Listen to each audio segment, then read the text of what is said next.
આજે આપણે વાત કરીએ એક બહુ નાનો કેસ સ્ટડી આપું છું તમને.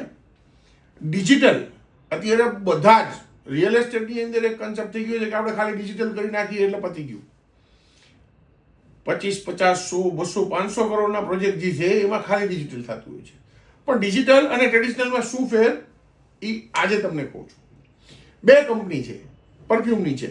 એક છે બેલેવિટા. બેલેવિટાનું સેલ્સ લાસ્ટ યરનું 467 કરોડ, માર્કેટિંગ બજેટ 90 કરોડ રૂપિયા, અને ઓલમોસ્ટ એમ સમજો તમે કે એની વેલ્યુએશન જે છે એ 1340 કરોડ રૂપિયા.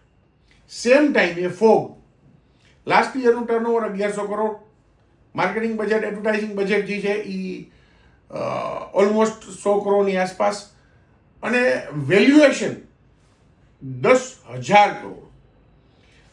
તમને આશ્ચર્ય નથી થતું બેમાં આટલો ડિફરન્સ કેમ? ડિફરન્સ છે માર્કેટિંગ સ્પેન્ડનો. બેલેવિટાનું 90% માર્કેટિંગ પરફોર્મન્સ બેઝ અને ડિજિટલમાં થાય છે, અને ફોગનું 90% marketing traditional hoarding, newspaper, radio અને ટેલિવિઝન પર થાય છે. બેમાં આટલો ડિફરન્સ કેમ એ ખબર છે?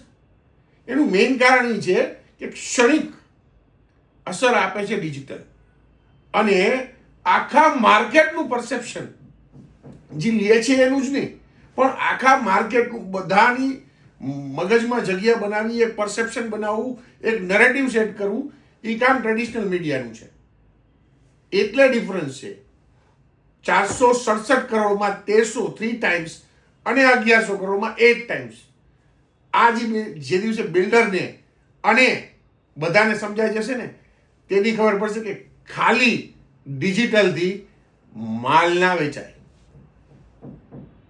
ખાલી મગજને સાતા મળે કે આપણે કંઈક કરીએ છીએ, પણ કરોડોમાં આવી ભૂલ બહુ મોંઘી પડે છે. યાદ રાખજો.